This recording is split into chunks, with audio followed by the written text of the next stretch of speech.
It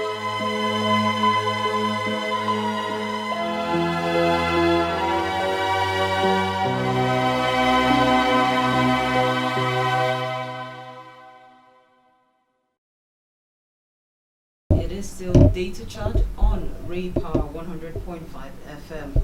Alright, so on today's edition of Data Chat, we're going to be looking at something very, very interesting. We're going to be talking about maternal and neonatal child health. We're going to be evaluating interventions. We're going to be looking at investment priorities and the gaps within the NNCH. That's what we're going to be looking at today on Data Chat. The SDG Goal 3, which aims to ensure healthy lives and to promote well-being for all at all ages, is actually a vital component to achieve all 17 SDGs. The target actually includes reducing global maternal mortality rate, as well as ending preventable deaths of newborns and children under 5 years of age. Majority of maternal and infant deaths actually happen either during pregnancy or during childbirth or immediately after childbirth. The good news is that most of these can be prevented. The quality of care for both mother and child during this period are very critical. This means that there is a need to understanding the connection between a mother's health and that of her newborn, as this will actually help to address many maternal and infant mortality challenges and predisposition. So for this reason, on this episode of Data Chat, we are going to focus on evaluating interventions, like I said before. We're going to look at investment priorities. We're going to also look at the gaps in the maternal and neonatal child health. That's what we're going to be looking at today. We have a lot to discuss, so we'll just rush into the conversation. And I have two professionals to help us, better understand the dynamics of maternal and neonatal care and the critical need for far-reaching, consistent, I think the word is consistent also, far-reaching, consistent intervention to better care for our mothers and for our newborn babies. So we have, I'm going to call her Nurse Kate Ekiudoko. I hope I didn't murder your name. Okay, we have Nurse Kate Ekiudoko. She is Senior Nursing Officer, National Hospital Abuja. You're welcome. Thank you. We also have Dr. Rukayat Wamako. She is the Director, Primary Health Care, PHCH, FCT Abuja. You're welcome, ma'am. Thank you very much. And thank you for agreeing to climb up the hill. Yes. Thank you. You're welcome. Thank you. All right, we'll go right into the conversation.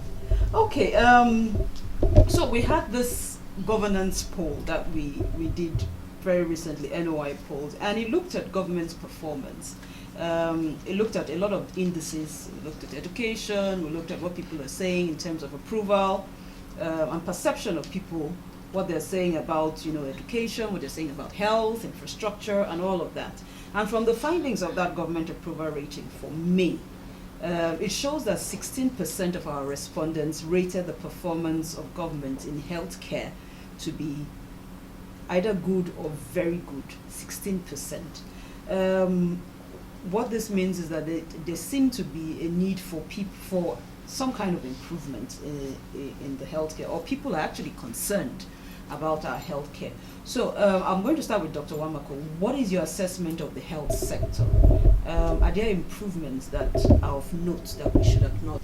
Thank you very much for that question. I think government has done a lot about the issue of maternal and child health in Nigeria, and a lot of strategies has been done and supported by our partners, also supported by our government and stakeholders. Out of them, I want to mention a few. We have maternal perinatal death surveillance and response that now include the child. We just finished conclusion of inclusion of a child to make it now maternal perinatal child surveillance death and response. And then another strategy also that is being done, the concept of this is that we try to see how we, from the survey, then we now survey the maternal perinatal deaths. And then the R now stand for the response. We respond to the findings that we found the reasons for the death of a perinate or a neonate, or a child, or the mother. And then to respond to it by saying that to prevent whatever causes that death or lead to the cause of that death directly. And then another strategy is the quality of care program, which is supported by some of our partners from the Federal Ministry of Health, the UN, that is WHO, and JAPAIGU, who are also supporting in FCT and other states in Nigeria to see how quality of care is being implemented right from the primary healthcare facilities down to the secondary healthcare facilities. Quality of care is not a program that's supposed to just come and go. It is something that's supposed to be a continuous process in the continuum of care to take care of the women and their children, as well as the neonate. The newborn in particular is also been our concern, because newborn, they are fragile, and they are exposed to the way of dying. And then in FCT, what we choose, each state is allowed to choose any of the indicator that they can be able to work on. In FCT, we choose the indicator of for mother, we look at PPH, that is postpartum hemorrhage. In postpartum hemorrhage, then we look at, let's see how the healthcare workers can be assist, can be lead, can be taken care of, can be supervised to see that they have given uterotonic at 1 minute after the child is being given birth. And then for the neonate, to immediately see that whoever is the birth attendant of that delivery should make sure that they delay the cord clamping. And then they also make sure that they do to prevent hypothermia, that is the cold. Because when you deliver a baby is coming out from the warm environment of the tummy and now coming out to the exposed larger space. So that baby is being exposed to, prone to have hypothermia.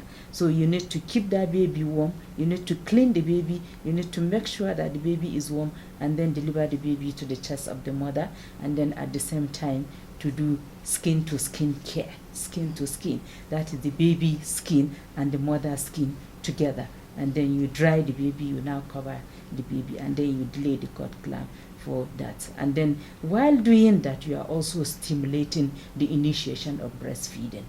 So these are the indicators that we begin to select. There are so many indicators in that for prevention of maternal and child and neonate morbidity and mortality. But these are the few ones that we take. Also, we also look at the asphyxia, birth asphyxia, that is shortness of breath immediately after giving birth of a baby. You know, some of the babies, they get suffocated immediately after delivery. Some of them have to undergo resuscitation before they can be able to pick up, and then some of them immediately they come out, they cry immediately, which is the best. Then if such didn't happen, then that baby needs some assistance. And that is why we make sure that. Then another intervention that government is doing is that making sure that in different angles that the skilled birth attendant is being available in the facility, skilled birth. Though there is shortage of manpower, but there are different strategies that we are engaging the skilled birth to be at the birth area, so that they can be able to assist in the birth delivery. One of them is engaging midwives through the basic healthcare provision fund, and then also engaging midwives through the Saving 1 Million Lives, even though in FCT Saving 1 Million Lives have rounded up, but at that time they engaged about 175 midwives and posted down to the underserved PHC facilities across FCT, from the underserved communities where hard to reach and far to reach areas, for those midwives to be there to be able to tackle the issue of having maternal and pet morbidity and mortality. I think these are the few I can say out of the several interventions. Nutritional interventions are also there, and then we also do some interventions in the social mobilization, that is advocacy, communication, and social mobilization, as well as the interpersonal communication to be able to mobilize people for PSC facility. And then another intervention is the integration of the activities in the facility, meaning that if a woman, for example, is coming to the facility with her baby and she is pregnant, at that time that she comes in, the integration, the aim and the objective of integration of PSC services is that a woman comes in, she should, at the time she came, she need to have all the services that she needs. Meaning, if she's pregnant, she will have ANC at that time. If she comes with the newborn baby, she need to have her postnatal care at that time, and also that baby need to be immunized, and also that baby need to be checked for other danger signs, and then take care of. So this is the intervention. And then another interventions that we do, we call it PSC extension. That means moving into the community to do the open maternity day. We call it open maternity day because we goes into the community, and then we display the activities of what it entails for a woman to walk into the facility. If she is pregnant, this is what she's supposed to do, and then if she's come for immunization for her baby, this is where she's supposed to go. If she comes for postnatal care, this is where she's supposed to go, and these are the services that she's supposed to have. If she comes for family planning, this is what she's supposed to have. And then these midwives that I mentioned initially that are being posted, they are given mandate. One of their mandate is that if a woman is pregnant in the community, they have to make sure that that woman has come to enroll herself for ANC, and then that same woman should go through that ANC and then come back for facility delivery. And then after she delivers, they must make sure that that woman has attended postnatal family planning, and then that same woman should be taken care of on postnatal, and then the child should be followed up to be vaccinated after that. This is just a complete circle. Yes. I like the fact that you're saying all of this, because from where we sit sometimes we really don't know how much intervention is going on. We really don't know how much government is doing. But to know that, I mean, it's an all-round care, Yes. pre and post delivery. I mean, this is good news. Yes. And so I'm going to throw this to Nurse Ikudoko. When we talk of maternal, newborn, and child health programs, what is the scope, along the continuum of care? What are we looking at exactly? Okay, thank you very much. When you're talking about maternal and child health care, it involves women of childbearing age, from age 15 to like age 45. They are the women of childbearing age. Maternal and child health care involves post-abortion care, having safe abortion, safe pregnancy, delivery, and the postnatal care and the neonatal care, caring for the baby after the delivery. So it goes around from that age to the age of 45. So long as the woman is fertile and can give birth, that is where you can come about when you are talking about maternal and child health care. All right. Like Dr. Omako said before, we talked about all the things that happens during this period, and I like the fact that she talked about, the PHC extensions, the open maternity. That's actually fantastic news. However, most expectant mothers do not see a need. You see pregnant women who don't see a need to probably attend antenatal. Some of these are probably not first-time mothers who say, we'll get through it, and all of that. So what is the downside to this, and how does this focus antenatal actually help? Because now it's not the usual when you go too very often for antenatal. Now it's focus antenatal actually. So tell us how this affects, how hesitancy, as it were, to attend antenatal actually works against this whole intervention or trying to reduce maternal mortality rate and all of that, and how Focus Antenatal actually helps the mother. Okay, Focus Antenatal is a program that is brought up to ensure safe pregnancy and delivery. It says that once a woman is pregnant, from the time you discover you are pregnant, you are supposed to start seeing a doctor. You know, in those days they will tell you, no, it's not yet time, you should wait till the tummy start growing. But now we are talking about anytime you discover you are pregnant, you are supposed to see a doctor. The essence of this is whatever complications that arises in pregnancy, delivery and postpartum, most of the time is predicted. You can actually predict a woman that would have an obstructed labor, for instance. Yes, if a woman with an inadequate pelvis, when you are going through antenatal, there's what we call pelvic assessment. So doing that pelvic assessment will let you know as a practitioner to know that, okay, this woman cannot go through a birth delivery. It has to be a cesarean section. And there are other things that are involved that you can say, like for instance, a woman with high blood pressure, with complications of pregnancy, before the time of her delivery, you are supposed to plan her. There's something we call birth plan. You plan her delivery for her. You are supposed to be able, apart from the emergencies that come up during delivery, other things that are involved are supposed to be planned. There are complications that comes, for instance, a resource negative mother. If you don't come to antenatal, the doctor will not know you are resource negative. For a resource negative mother and he decides to stay back at home and come maybe when he's in labor or doesn't even come at all, there's a possibility of resource incompatibility that can affect the babies after.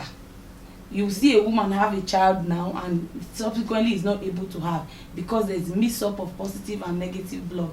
So there are things that, so a woman that comes, that refuses to come, perhaps out of ignorance, it's like when you come during labor, you are like an envelope that nobody knows what is going to come out of it.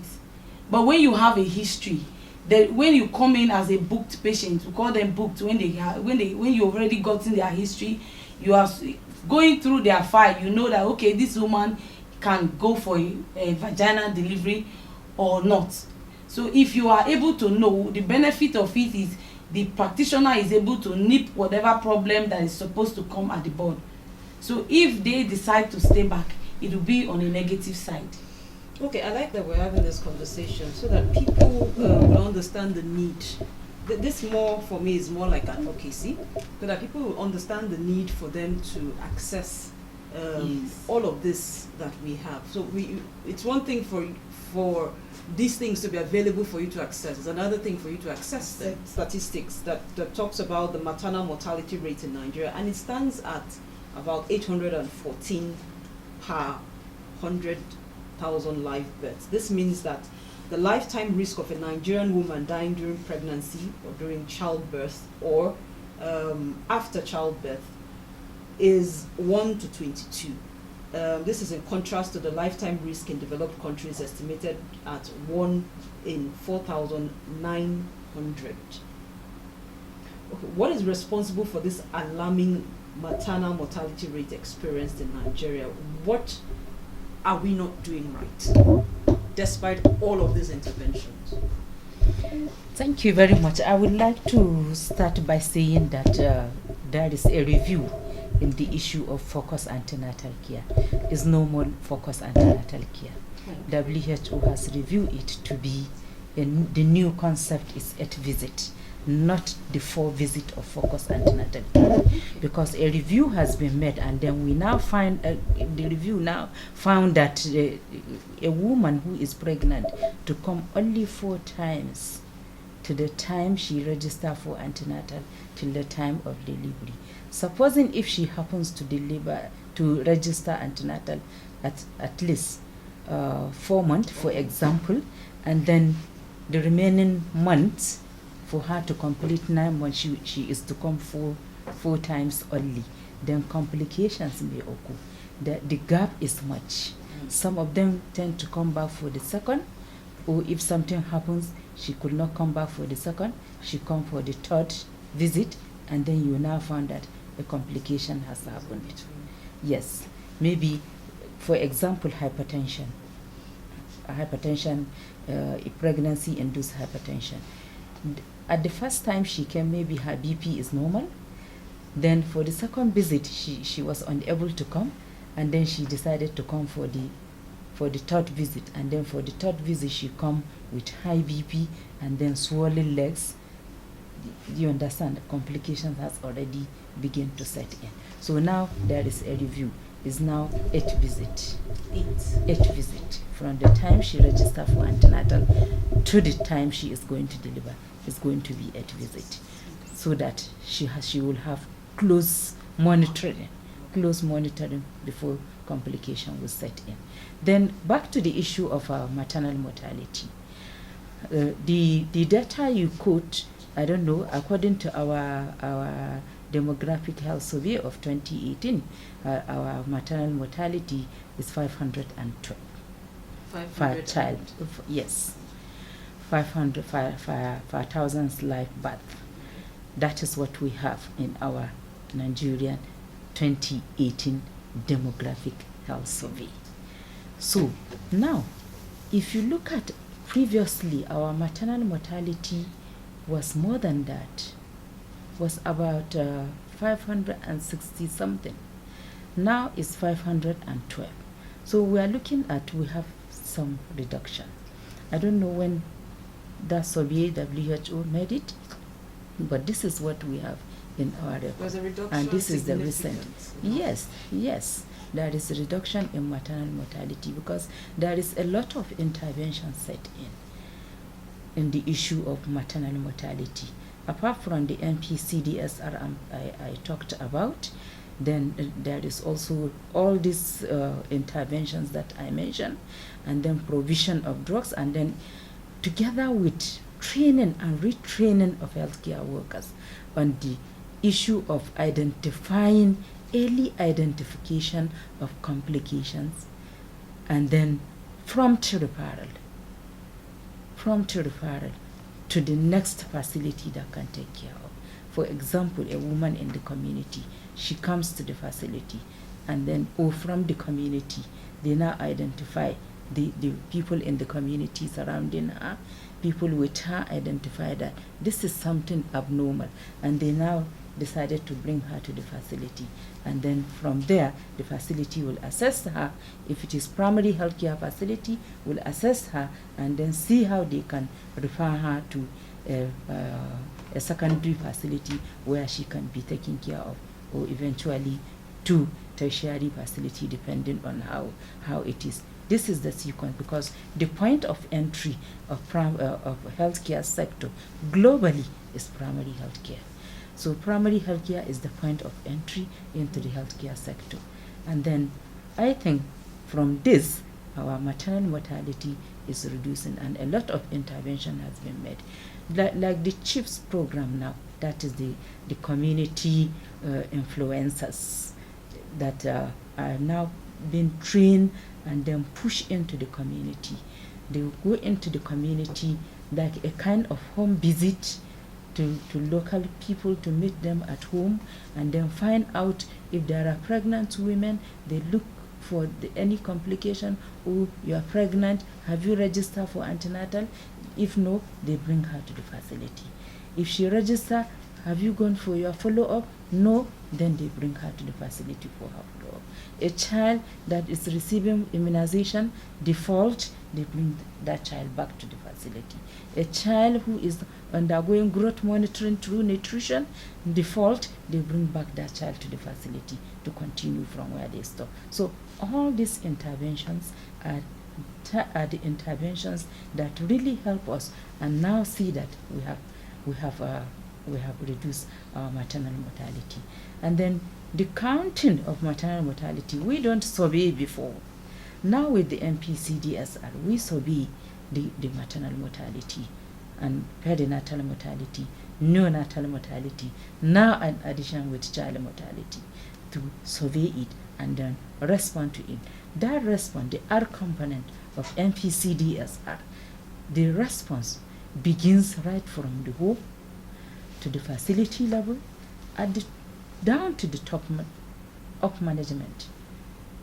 That is, if we found that the problem that caused maternal or perinatal or child morbidity or mortality is from the community, intervention will be bring down to the community. And that is why PSC extension, open maternity day, advocacy, communication and social mobilization, SBC to the community, and then back to the facility, training and retraining of healthcare workers on essential newborn care, saving MLSS, that is life-saving skills for healthcare workers, to train them like that. Then supportive supervision, frequent supportive supervision to the facility, to go and look at what they are doing, to support them. And then under quality of care, we also go to the facility to look at what these healthcare workers are doing. Are they really doing what they're supposed to do? We supervise them. I like the fact that you're talking about monitoring. Yes. Because a lot of people, because really all of this is strange to me, because what we hear is, the healthcare facilities or the health centers, there's this complaint about poor service delivery. So a lot of women don't want to go there; they rather go to the private hospitals or the private clinics that are even more expensive.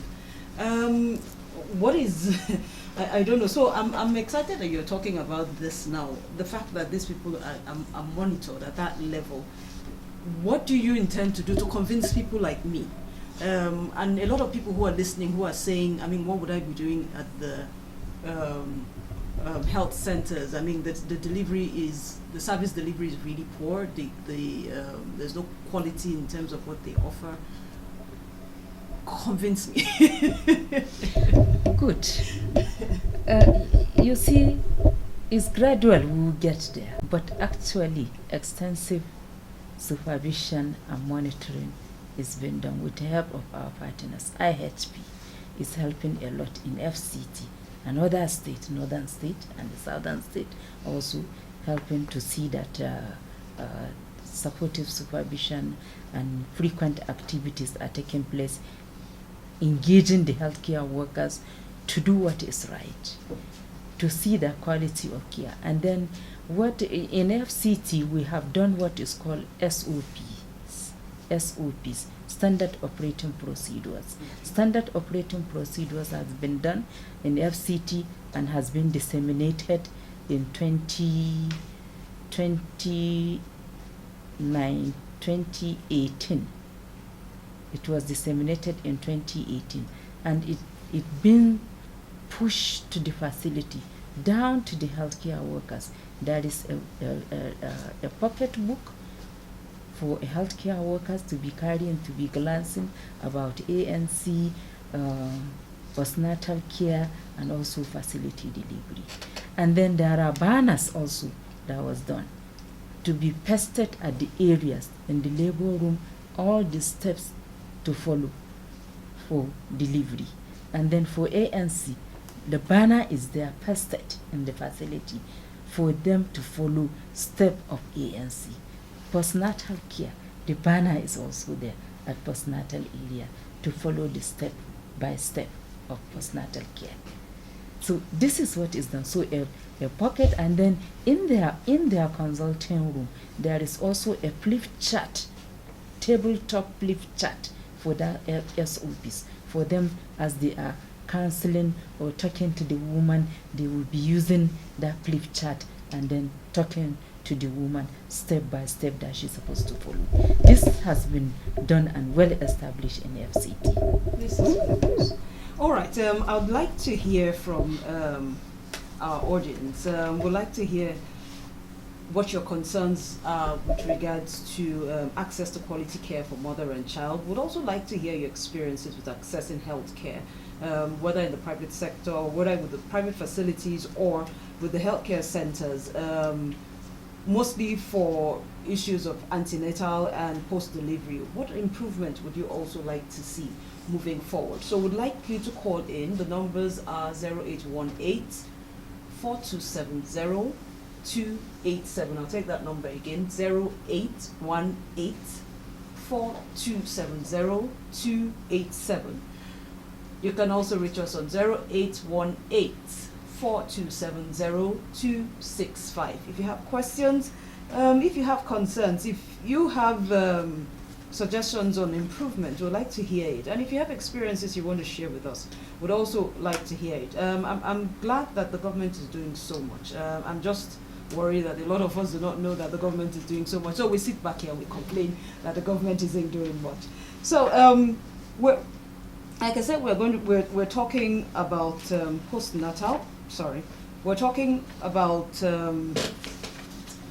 maternal and neonatal child health. So I want us to look at investment. Like you have said, the government seems to be doing a lot. Are there specific areas where the government is focusing these investments? Is it all through the entire continuum? Are there specific investments that maybe government, maybe private sector, maybe donor partnerships? What are the things that government are doing in terms of funding, and where are they prioritizing for this? Thank you very much for asking me that question, because I know government is doing a lot. If you look at FHIS or NHIS, that is Health Insurance Scheme. Health Insurance Scheme, we even have Community Health Insurance Scheme, where the enrollees in the community can enroll themselves and then access services at whatever level of care, from the primary, secondary, and tertiary. They receive care at very, very minimal cost, if at all. NHIS and FHIS specifically for FCT, that is FCT Health Insurance Scheme. There is a national one, and then there is specifically for FCT.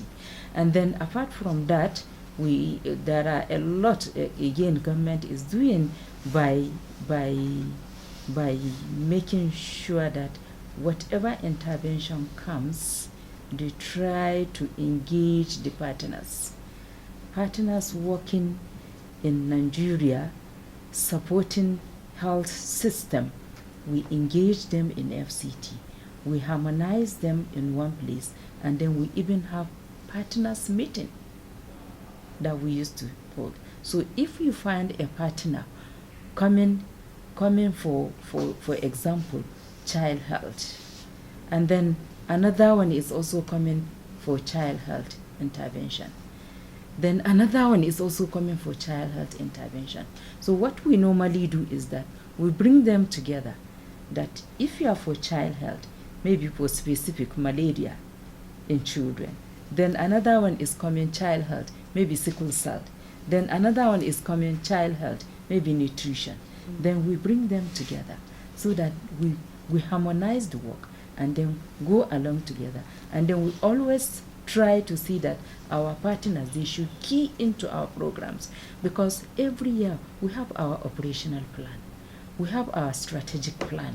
And then in the strategic plan, a 5-year strategic plan, all our activities are being sorted out from there to do the operational plan. So if partners come, they should key into our operational strategic plan, pick activities from there, and then put it into the operational plan, and then we do.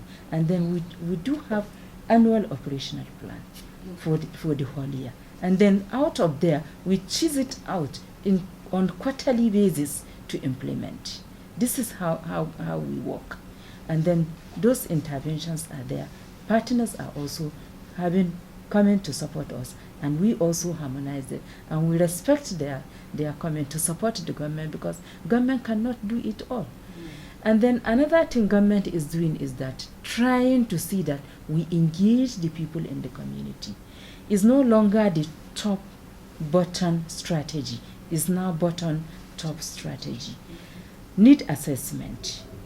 It's no longer the time that somebody can just wake up and say, this place, we want to build primary healthcare facility for them. You need to do need assessment. Maybe drinking water, that is what they are looking for. They need a borehole in that place. But you build a facility, the facility that you did not furnish, the facility that you did not bring healthcare workers to work in, the facility that you did not make provision of drugs and essential commodities and consumables, as well as equipment needed to make that facility functional. You build it and abandon. It's no longer the case. It's no longer the case now. It's facility that is being built. That facility has to be put into function before anything. And then you need to do need assessment for such community for them to do. So community participation, ownership of people in the community, that is what we are looking at in the government now. So that is why people in the community are carried along. Through what? Through the ward health committee and village health committee. We have the committee being inaugurated in FCT, and then they are functioning, and they do their meeting on monthly basis and submit their findings and the minutes of their meeting, and then with challenges and recommendations for government to follow and assist them in making the intervention. And happily, some of the communities are even helping in making their dilapidated PSC being renovated. Community engagement, community participation, community ownership, for people to understand that yes, this thing is for them, it's not for government. And then if also there is a facility, people in that community, let them bring their children to manage their facility as long as they are trained healthcare workers. This is what government is doing. Fantastic. Like we're doing PR for government today. Well, it's good. Why I'm saying is this is maybe those of us at this side of the table might not understand what this means to the woman in the community who doesn't have the access to probably the kind of healthcare we might have access to. And they now know that, you know, they can access all of this. So this is good news. I'm going to take us take us back a little, and I want Eku Doko to talk about this. You know, when we talked about the scope of maternal care in the continuum of care, we looked at postpartum also.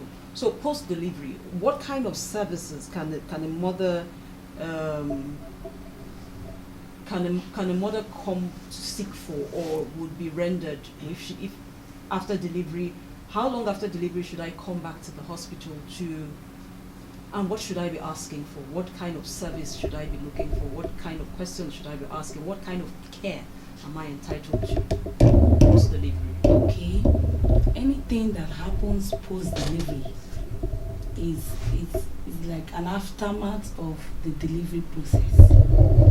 If the delivery is right and then the mother is safe and the baby is safe, but the things that happens post-delivery involves lactation. If the woman is having lactation problems, he should seek the help of. At times there can be prolonged bleeding that can occur after delivery. If you find that, okay, within the first 6 weeks after delivery, you're supposed to go through a process of bleeding that comes, it's called lochia. So by 6 weeks, everything is supposed to have ended, involution has taken place, and you have established your lactation. Usually after delivery, if there's no complication, they are asked to come for 2 weeks, then 6 weeks checkup. Those checkups are for post-delivery monitoring, and the delivery environment determines what happens in the postnatal period. For instance, like in maternal and child health care, there are 3 components: the skilled professional, the environment, and the referral system.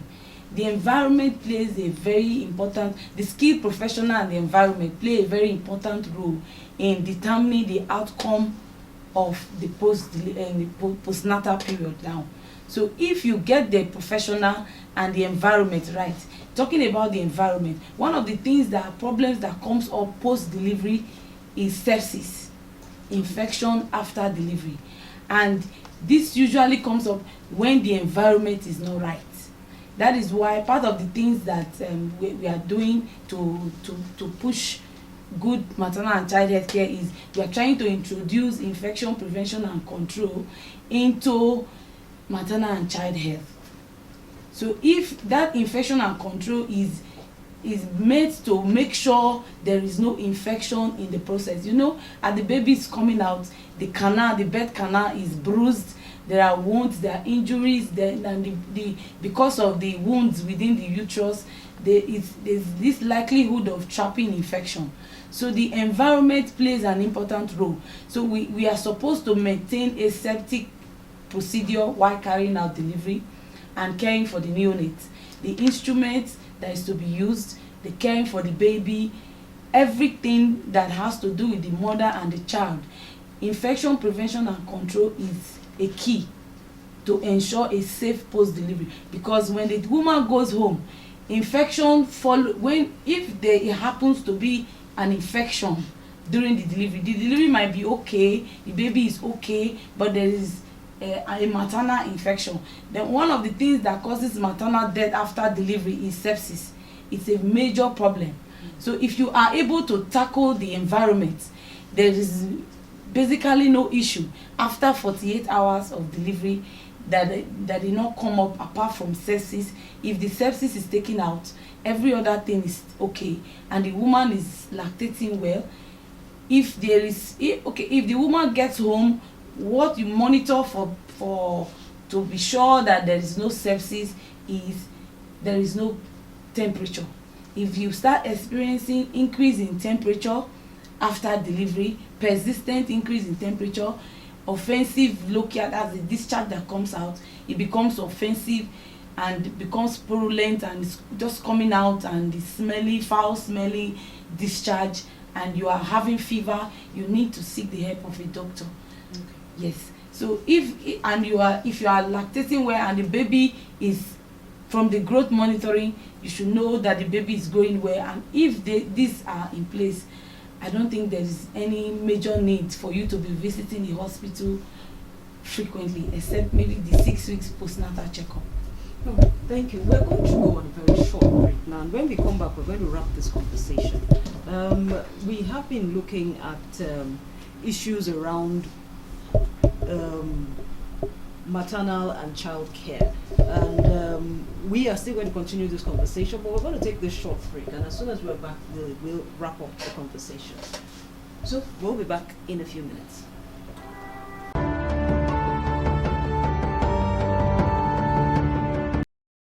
Alright, we're back, and it's still Data Chat, and we have been talking about maternal and neonatal child health, evaluating interventions, investment priorities, and gaps. So, I want us to look at the gaps. We know that there are a lot of things that you've talked about, a lot of interventions. What are the challenges in actually meeting the needs of mothers and children? What are the, factors that limit all of these policies and program implementation for improved health outcome?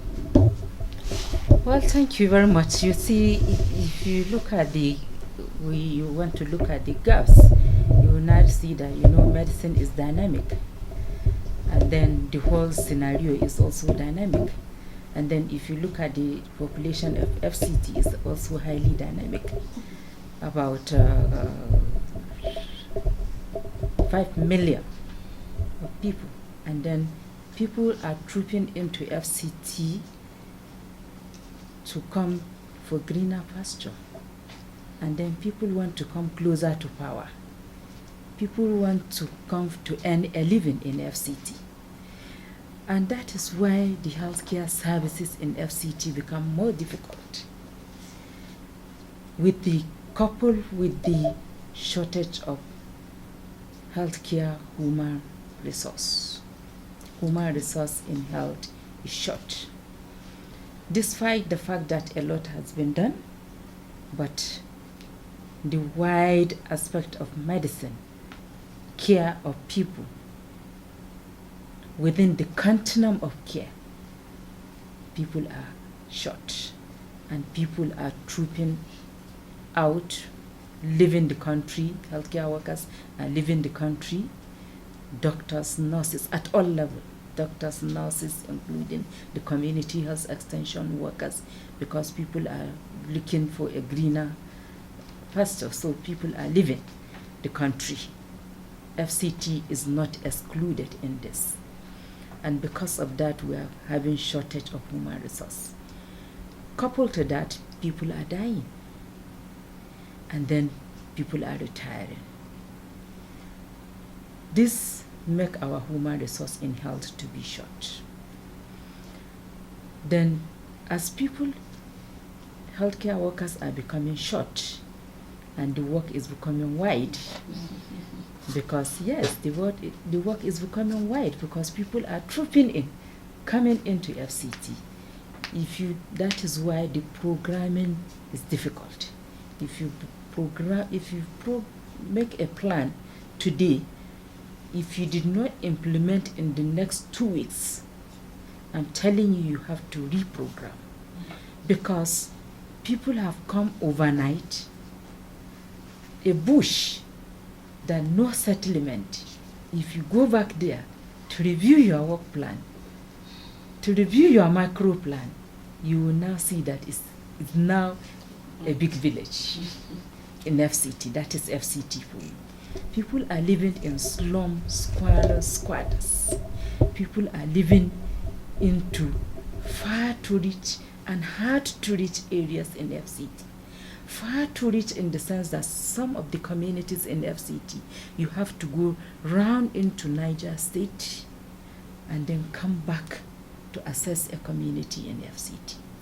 Some you go to Kogi State, round to come back and enter a community. Some you go through Nasarawa State and then come back before you get access to that place.